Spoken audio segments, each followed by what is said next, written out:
हिंद दोस्तों, इस वीडियो में बात करेंगे सिविल सर्विसेज प्रीलिम्स एग्जाम 2022 की। देखिए, मैंने इस पर सेक्शनल एनालिसिस की थी, बट बहुत लोगों की ये रिक्वेस्ट आई कि आप पूरा का पूरा पेपर एक साथ सॉल्व करें। और इसमें मैं आपको कुछ टिप्स एंड ट्रिक्स बताऊंगा, बुक लिस्ट बताऊंगा और सारी चीज़ें लाइव हम लोग बात करेंगे कि कितने सवाल प्रीवियस ईयर से थे या कौन से क्वेश्चन को किस टेक्निक से हम लोग सॉल्व कर सकते थे। देखिए, बहुत लोगों ने कहा एलिमिनेशन हैज़ बीन एलिमिनेटेड, लेकिन यहाँ पे अगर आप देखेंगे अभी जब मैं सॉल्व करूँगा सवाल, तो बहुत सारे क्वेश्चन इनफैक्ट एलिमिनेशन से हो रहे थे। दोस्तों, सोर्सेज और बुक लिस्ट पर मैं एंड में बात करूंगा। क्यों? क्योंकि यहाँ पे आप साथ के साथ देख लेंगे कि कौन से सवाल किस सोर्स में आए हैं। हालांकि वो सारा तो मैंने डिस्कस किया है, उसकी लिंक आपको डिस्क्रिप्शन बॉक्स में मिल जाएगी section wise, subject wise. But यहाँ पे हम लोग सारे क्वेश्चंस करेंगे और यहाँ पे मैं आपको कुछ टिप्स एंड ट्रिक्स बताऊंगा हर क्वेश्चन के साथ। देखिए, जब भी आपको क्वेश्चन पेपर मिले तो स्टार्टिंग में कुछ मिनट आपको 4 से 5 मिनट सिर्फ ये चेक करना है कि कौन से सेक्शन में कैसा क्वेश्चन आया। क्योंकि बहुत बार क्या होगा, जैसे अभी इसी बार की अगर मैं बात करूं तो इस बार एक नया पैटर्न निकल करके आया, जो ऑप्शंस में आप देख रहे हैं only 1 pair is true, only 2 pairs are true. तो ये चीज़ बिल्कुल नई थी, इससे पहले कभी नहीं पूछा गया। पिछले साल अगर आप देखें तो स्पोर्ट्स का सेक्शन बहुत नया था, 20-30 सालों बाद स्पोर्ट्स पर सवाल आए थे सिविल सर्विसेज के पेपर में। तो इसी तरह से आज आप जब आइडेंटिफाई कर लेंगे, जैसे ये वाला था ओनली 1 पेयर, ओनली 2 पेयर, तो इसमें जब आप बिल्कुल श्योर है तभी आपको अटेम्प्ट करना चाहिए, क्योंकि यहाँ पे नेगेटिव बनने के चांसेस बहुत ज़्यादा होते हैं।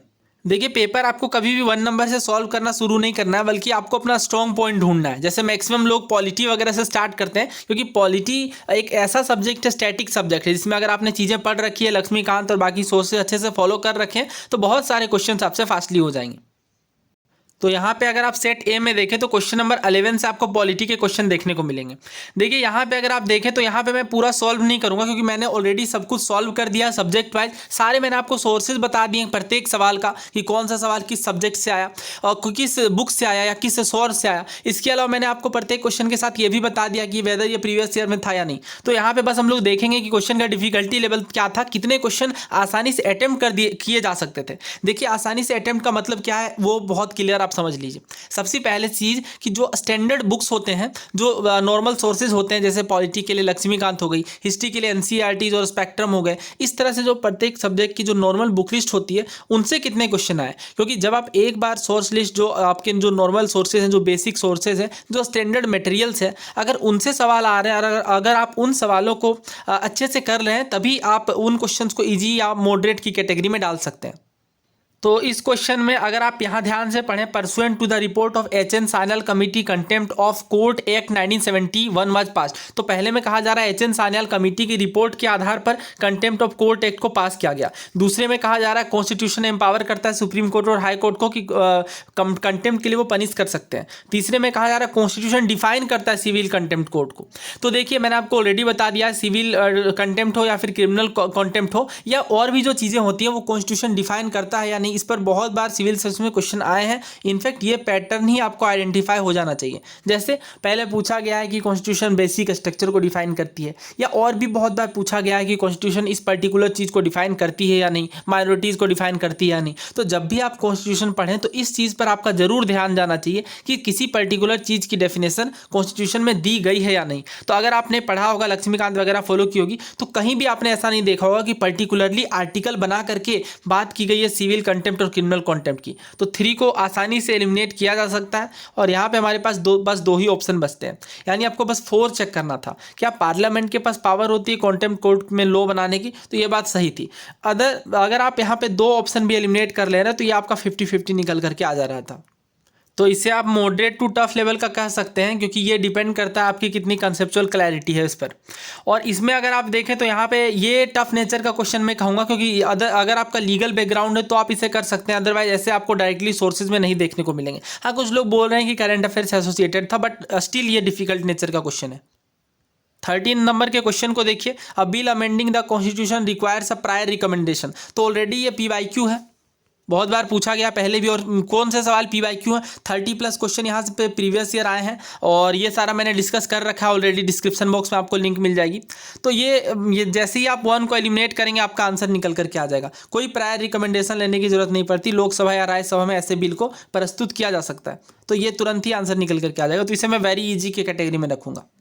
ये भी अगेन इजी टू मॉडरेट है, क्योंकि यहाँ पे अगर आप देखें तो कहा जा रहा है कॉन्स्टिट्यूशन डिफाइन करती है डिप्टी मिनिस्टर और बाकी मिनिस्टर की कैटेगरी को। अगर आपने ये भी पढ़ रखा है कि जो डिप्टी प्राइम मिनिस्टर का पद है वो एक्स्ट्रा कॉन्स्टिट्यूशनल है, कॉन्स्टिट्यूशन में नहीं देखने को मिलेगा, तो फर्स्ट तो गलत है। और सेकेंड, ऑलरेडी सिविल सर्विसेज में 3 बार पूछा जा चुका है, एनडीए सीडीएस में बहुत बार पूछा जा चुका है, तो फैक्चुअली बिल्कुल करेक्ट है, क्योंकि इसको लाया ही गया था 15% वाले जो रूल लाया गया था कि 15% से ज़्यादा मिनिस्टर नहीं हो सकते, राइट। तो यहाँ पे आंसर निकल के आएगा ओनली 2।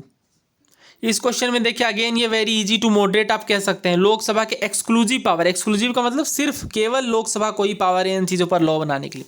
तो यहाँ पे अगर आपको पता है कि प्रेसिडेंट को इम्पीच करने के लिए लोकसभा या राज्यसभा कहीं पे भी बिल प्रस्तुत किया जा सकता है, तो थर्ड को आप एलिमिनेट करेंगे। फर्स्ट में अगर आप देखें तो इमरजेंसी डिक्लेयर करने के लिए एक्सक्लूसिव पावर की बात की, वो भी गलत है, तो यहाँ आंसर निकल करके आएगा बी।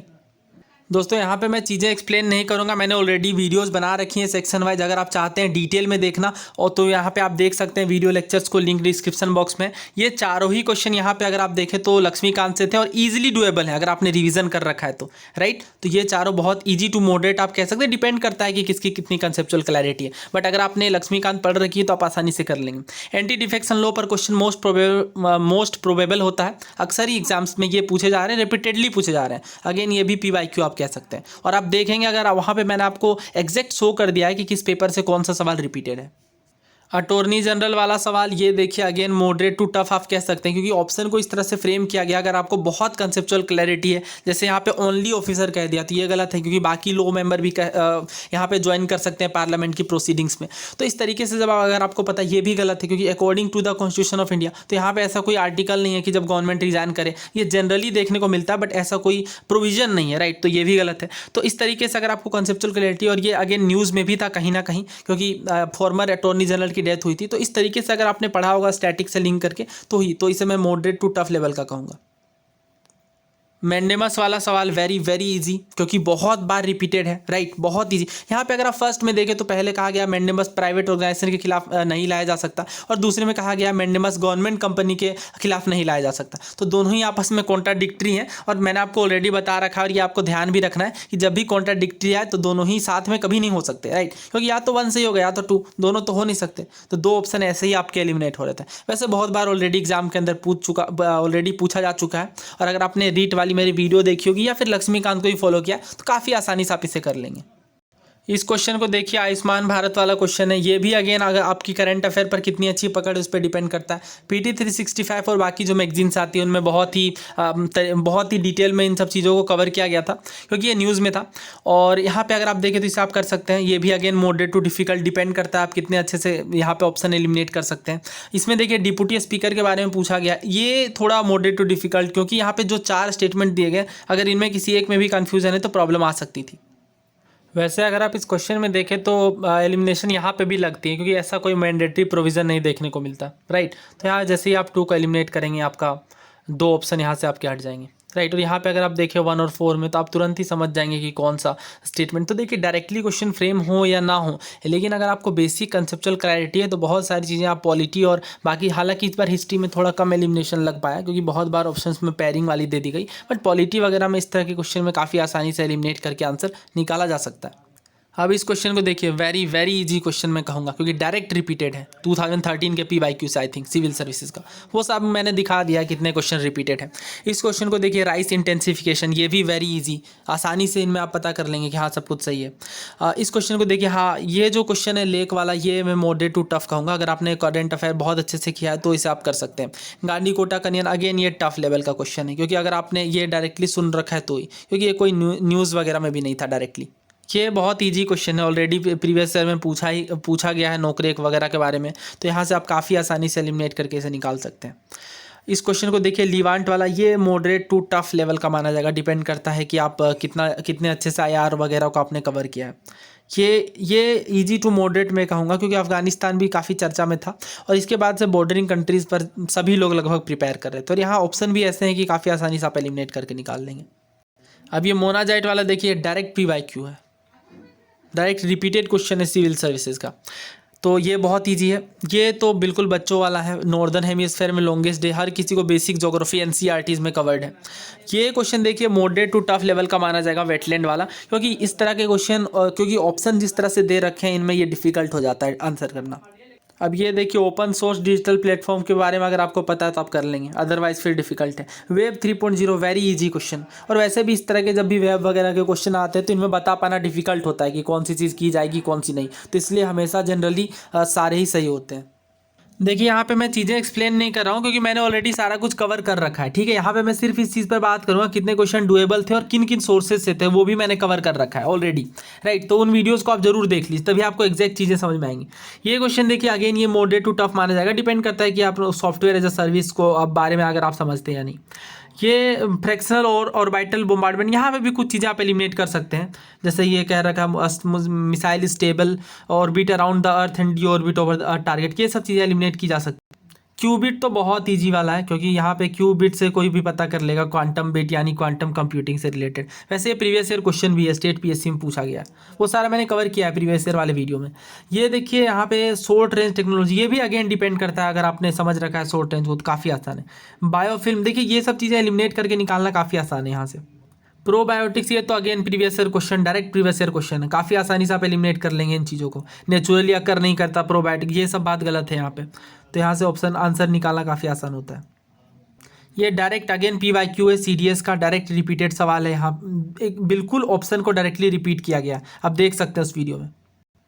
ये देखिए मेजर सोलर स्टॉर्म यानी सोलर फ्लेयर के बारे में बात की जा रही है, यानी जो सनलाइट से जो सोलर फ्लेयर आती है वो यहाँ पे अगर आप देखें सुनामी वगैरह को क्या ही इंपैक्ट करेगी, तो सिर्फ आप 2 को भी यहाँ में से एलिमिनेट करते तो आपका आंसर निकल करके आ जाएगा। तो इस तरह से एलिमिनेशन बहुत ज़्यादा काम कर रही है। क्लाइमेट एक्शन ट्रैकर वगैरह ये सब चीज़ें अगर आपने करंट अफेयर में अच्छे से कवर कर रखी है तो कर सकते हैं, अदरवाइज मॉडरेट टू डिफिकल्ट मानी जाएगी। ये भी उसी तरह का क्वेश्चन है, यहाँ पे ग्रुपिंग वगैरह की बात की जा रही है, लेकिन यहाँ पे कुछ चीज़ें आप आसानी से एलिमिनेट कर सकते थे। रेन फॉरेस्ट और ट्रॉपिकल रेन फॉरेस्ट, ये किडनी वाला, ये तो अभी भी बहुत इंस्टीट्यूट आंसर नहीं कर पा रहे सही से, तो ये थोड़ा एम्बिगुअस क्वेश्चन था। और WHO एयर क्वालिटी, ये इजी क्वेश्चन है। ये इजी मैं इसलिए कह रहा हूँ क्योंकि इसी बेसिस पे ऑलरेडी प्रीवियस ईयर क्वेश्चन में सवाल पूछा गया है और काफ़ी आसानी से आप एलिमिनेट कर सकते हैं। आप उस वीडियो में चेक कर सकते हैं जहाँ पे मैंने सारा प्रीवियस ईयर क्वेश्चन दिखाया। ये देखिए गुस्सी, ये डिफिकल्ट क्वेश्चन मैं मानूंगा, बहुत लोग हालांकि कह रहे थे कि वो करंट अफेयर वगैरह में। पॉलीइथाइलिन टेरेस्ट्रियल, ये मैं ईजी टू मॉडरेट कह रहा हूँ क्योंकि ये अगेन रिपीटेड क्वेश्चन है, इस पर सवाल ऑलरेडी आया हुआ है CDS में आई थिंक या NDA में। तो देखिए आपको हर प्रीवियस ईयर क्वेश्चन को एनालाइज करना है, CDS NDA वगैरह हर एग्जाम का 5 से 10 साल के सवाल, बस आपको काम के सवाल लेने हैं, बहुत ज़्यादा साइंस वाले जो डीप कोर कंसेप्ट है वो नहीं लेने, बट हिस्ट्री ज्योग्राफी और जो आपके कोर कंसेप्ट है वो सब लेना है, बहुत ज़्यादा डीप वाला नहीं। और कौन सा वर्ड नहीं है तो डायरेक्ट PYQ है, रिपीटेड एकदम एग्जैक्ट वर्बेटिम पूछा गया था, महसीर जो है वो फिश होती है। ये अगेन ये भी रिपीटेड है, बहुत बार ऑलरेडी एग्जाम के अंदर पूछा गया है कि नाइट्रोजन फिक्सिंग प्लांट जो होती है वो दलहनी होती है, पल्सेज होती हैं, और स्पिनेक जो है पालक जो है वो सब्जी होती है, राइट, ग्रीन वेजिटेबल होती है ना कि पल्स। तो जैसे ही आप 6 को एलिमिनेट करेंगे आपका आंसर निकल करके आ जाएगा। बायोरेक टेक्नोलॉजी, अगर आपने हल्का फुल्का भी न्यूज़ के अंदर इसे सुना है तो आप आसानी से कर लेंगे। कोरल रीफ वगैरह के बारे में बहुत ज़्यादा बात। मियावाकी में, ये भी again very easy to moderate में खाऊंगा क्योंकि ये काफ़ी ज़्यादा चर्चा में था कि किस तरह से मिनी फॉरेस्ट बनाना है अर्बन एरियाज़ में। ये अगेन इसे मैं इजी टू मॉडरेट कहूँगा, इजी इसलिए क्योंकि ये डायरेक्ट आपके स्पेक्ट्रम में है, तो यहाँ अगर आपने पढ़ भी रखा है, ये भी अगर आपको पता है कि रिजर्व और ट्रांसफर्ड में कौन से इंपॉर्टेंट वाले हैं, तो जो आपका यहाँ पे पूछा गया रिजर्व सब्जेक्ट, तो रिजर्व सब्जेक्ट में इंपॉर्टेंट वाले पोस्ट हैं क्योंकि ये गवर्नर के डायरेक्शन में आते थे। ट्रांसफर में नॉन जो कम इंपॉर्टेंट वाले, तो लोकल सेल्फ गवर्नमेंट को क्यों इंपॉर्टेंट रखा जाएगा, जैसे ही आप एलिमिनेट करेंगे आपका आंसर निकल करके आ जाएगा। फर्नम, ये क्वेश्चन देखिए डायरेक्टली लूसेंट से था, तो और अब मैंने आपको ऑलरेडी बता रखा है लूसेंट या फिर अरिहंत आपको फॉलो करनी है एंशिएंट और मिडिवल के लिए, हर हाल में आपको फॉलो करनी है। यहाँ से 2 से 3 सवाल, अगर आप पिछले साल का भी सवाल देखें, पूछा गया था कि जब गुप्ता डायनेस्टी फॉल करती है तो कौन सी डायनेस्टी आती है, वर्बेटिम सवाल वहाँ से निकल करके आया था लूसेंट से। तो आपको फॉलो करनी है लूसेंट या फिर अरिहंत, दोनों में से कोई एक आप फॉलो कर सकते हैं, एंशिएंट या फिर मिडिवल के लिए। यहाँ से आपको 2 से 3 सवाल देखने को मिलेंगे टफ नेचर के, जो नॉर्मल सोर्सेज में कवर्ड नहीं है, राइट, तो ये आप कर सकते हैं।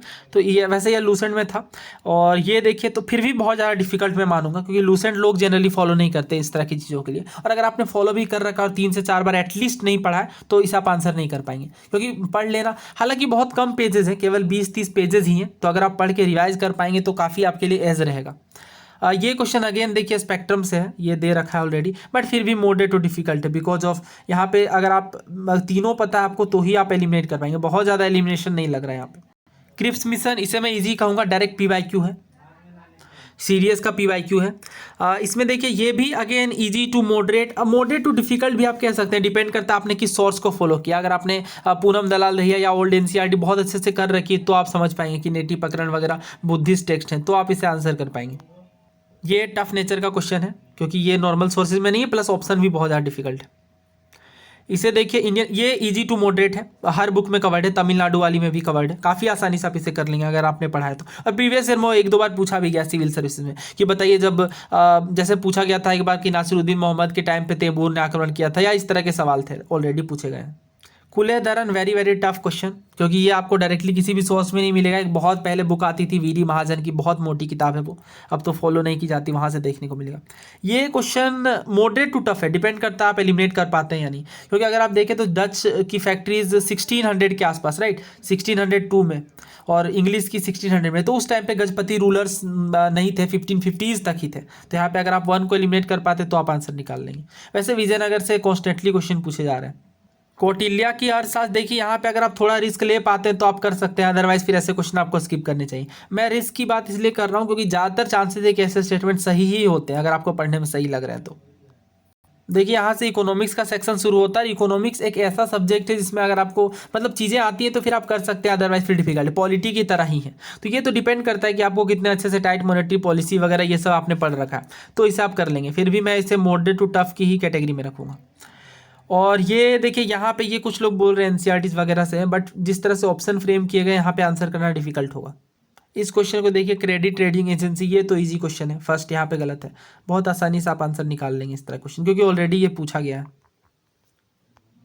Bank board bureau very easy, अगर आपने कभी भी बैंक बोर्ड ब्यूरो के चेयरमैन का नाम सुना होगा तो आपको पता होगा ये गवर्नर नहीं होते, तो एलिमिनेशन काफ़ी ज़्यादा लग रहा है। कन्वर्टिबल बॉन्ड्स, ये भी बहुत इजी है, आप अगर आपने कन्वर्टिबल बॉन्ड्स के बारे में एक दो बार भी पढ़ा है तो आप इसे आसानी से कर सकते हैं आंसर। और इजी में उन्हीं चीज़ों को कह रहा हूँ जो नॉर्मल सोर्सेज में कवर्ड हैं, राइट। अगर आपने अब सिलेबस नहीं कवर किया अच्छे से तो फिर तो डिफिकल्ट होने ही है, और सिलेबस कवर करने के बाद भी कुछ क्वेश्चन डिफिकल्ट होते हैं जिन्हें इस तरीके से फ्रेम किया जाता है। ये देखिए, ये भी अगेन प्रीवियस ईयर क्वेश्चन है, ये वाला यहाँ पे ऑलरेडी पूछा गया एशियन इंफ्रास्ट्रक्चर बैंक का पार्ट इंडिया है या नहीं, तो उस टाइम पे इंडिया पार्ट था, तो अगर आप 1 भी निकालेंगे तो यहाँ पे आपके 2 ऑप्शन ऐसे ही एलिमिनेट हो जाएंगे। और संघाई कोऑपरेशन, हाल ही में इसकी मीटिंग हुई थी तो इंडिया पार्ट था, तो यहाँ से आप आंसर निकाल सकते हैं।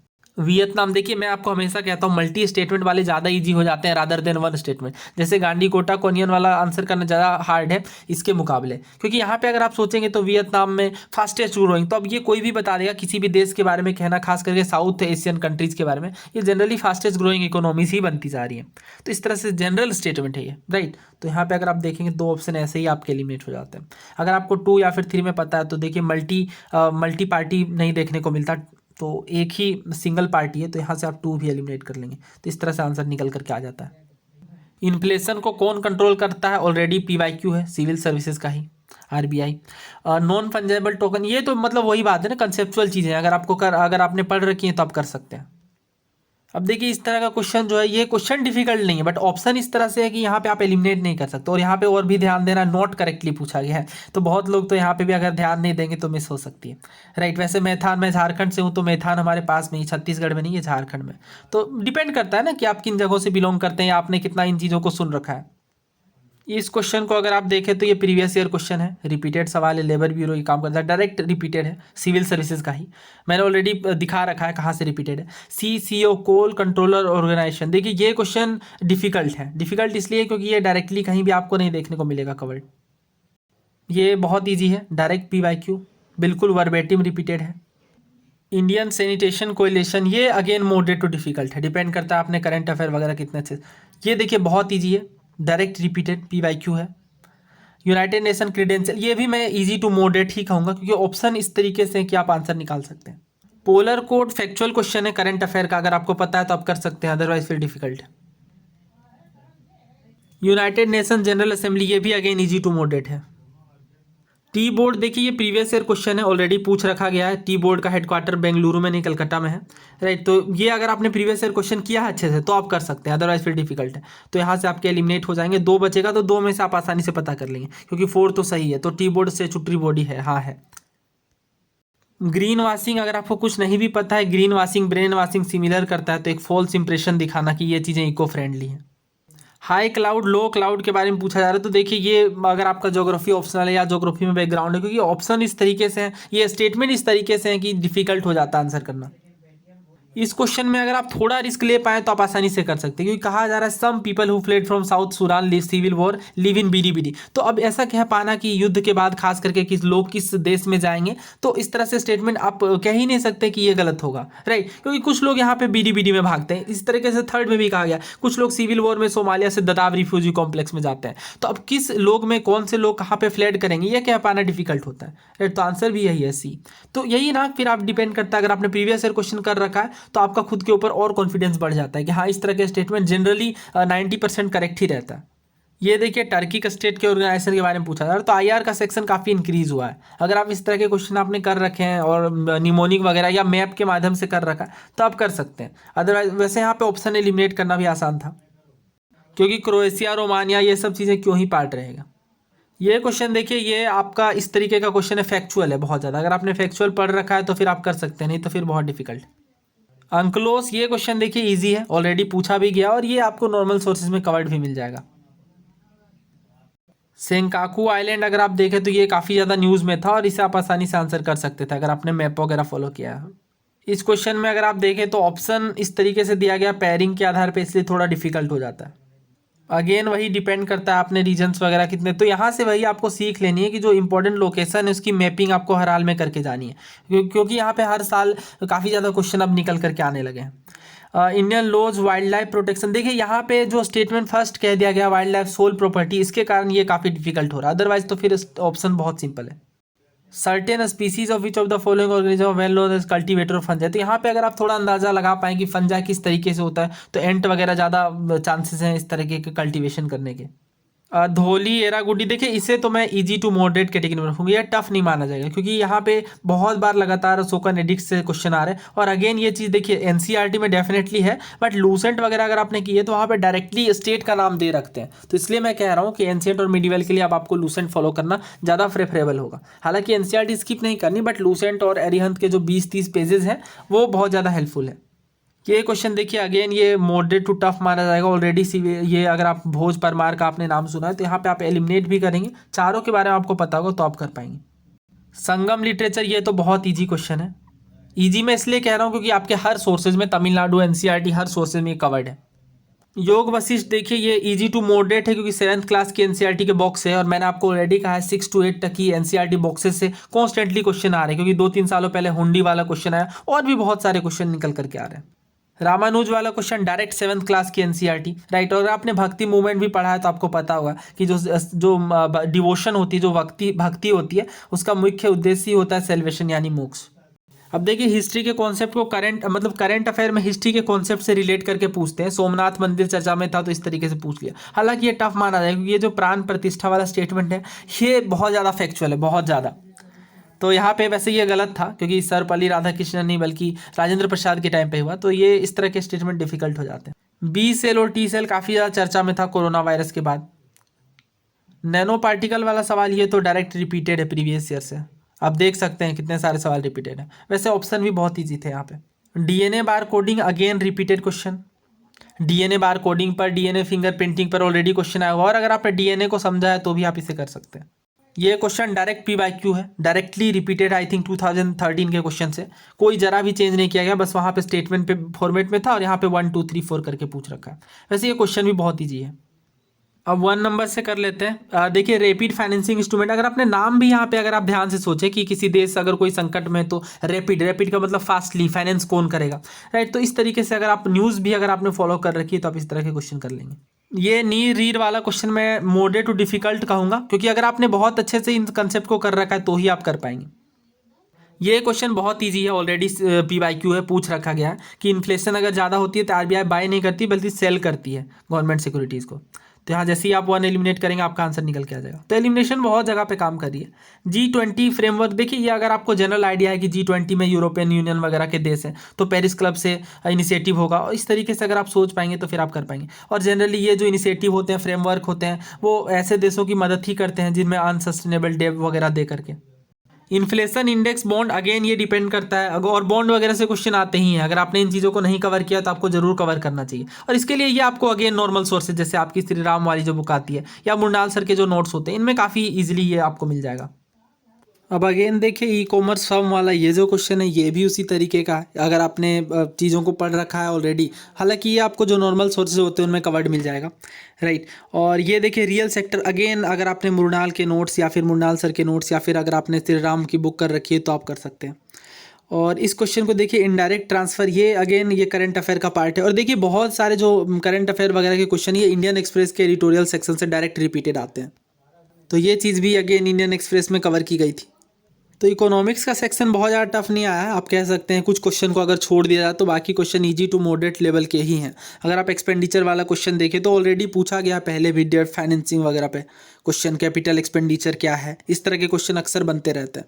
ये भी अगर आप देखें तो डेटेड सिक्योरिटी वगैरह की बात की गई, इंटरनल डेट वगैरह, तो ये सब अगर आपने कवर किया है, जो आपके स्टैंडर्ड सोर्सेज जो बताए जाते हैं उनमें ये आपको मिल जाएगा।